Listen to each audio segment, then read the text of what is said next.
Hi, this is John, the owner and developer of VectorDecks. Before I go into detail on how the different tools are used, I think it's important that we first cover a very important concept of how all the different tools interact with each other. Years ago, when I first developed the different tools involved in VectorDecks, it would require you going in and drawing the frame, and then let's say the beam, and the steps, and the rails, and so on. But then any changes I would make in the frame, like changing 2x8 to 2x10 or the deck elevation, would have an effect on all the different other components, but I would have to manually go in and change them all. To solve this problem, I enacted the parent-child system, whereas the frame is the parent, and all the other objects that you'll draw using the different tools are the children. So what I've done here is give the parent, which is the frame tool, a tremendous amount of power, and also give it a name. So by default, when you draw your frame, Sundeck will appear. In most cases, you will only be working in one deck, so you may never have to change that. So as soon as you draw your Sundeck frame, you'll see in the Sundeck name it'll just say Sundeck. And then what I did with any of the other VectorDecks tools you'll be using, let's say this step for example, I created a field called Sundeck name, and by default it'll just pop up and have Sundeck filled in. And as long as you don't change anything in that frame with respect to that name, the Sundeck name, it's going to know that that's its parent, and it needs to make any changes that the parent tells it to. And also in each of the tools you're going to see a very powerful and a very important button. It's called Use Deck Info. And by default it'll always be checked. And that basically is telling the child to use its parent's information. If you uncheck it, it even may have the same name as the parent, but it's not going to make any changes that the parent does. I'll show you an example here. I'm going to change this deck elevation and let's make it 104 inches. Now nothing changed here because it did not know to listen to the parent. But if we go in and if we had that checked by default, it understands to make those changes. And it picks up that parent information. Let's make this back to 80 inches. And the child obeys the parent at this point. All the different tools involved will all have a Sundeck name field, and by default have that use deck information turned on. Now this was a very important key change and a powerful addition to VectorDecks, because now not only do you have the capability of drawing any of these components to your Sundecks very quick and easy, but make any changes in your frame will automatically update all those components with that important information. I'm going to show you this in action. Now I'm going to select that frame, no need to go to the other components anymore, and I'm going to turn the frame into 3D by clicking on that Draw 3D button. And as you see, it has automatically updated all the other components. Let's switch this to a more 3D view. And you didn't have to go and select each component and change it to 3D.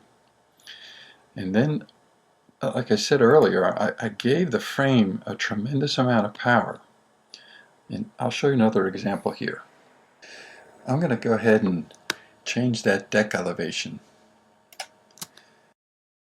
So I'm going to go in to the Sundeck frame and change the deck height to, let's say, 64 inches. Now in the past, I would have to go in and change that step and post the beams because they're affected by that elevation. But as you see, everything got changed automatically. Now you'll still have a lot of independent control over some of the tools.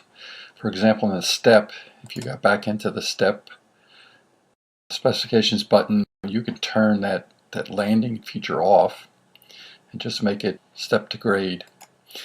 And it still works independent from the parent, but because it still has the button that says use deck information, it'll still listen to any of the settings that the parent wants. Change it back to 80 inches, for example, and you'll see it'll still go. And I'm going to turn that landing back on. So I'm going to have step to landing, and we'll keep it turned here.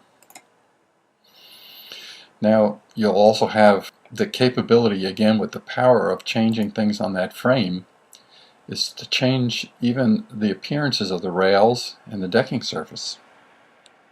I'm going to go ahead and change the render mode to OpenGL so I can show you that. And by default, VectorDecks will draw its decks with a 2x6 pressure treated color surface, and the steps will do the same, and the beam and posts, the supporting posts, all pressure treated. Even the frame underneath will all have a pressure treated look to it. In most cases that's the code. And then it's going to produce this rail by default. But I'm going to show you how, with just changing the surface area of the deck, it'll change all the other components. So I click on the deck frame and click on Sun Deck Settings. In that first little button there, you'll click on by default it'll be selected deck frame.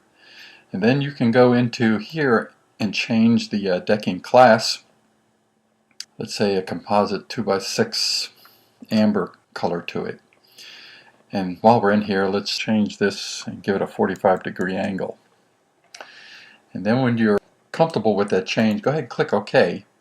Then you'll notice when you get back into your drawing, it's going to update and change all the different surfaces involved. The steps, the landing, and the deck surface itself is going to have that amber look to it. And even the landing itself, you'll see how it picked up requirement to be on a 45-degree angle.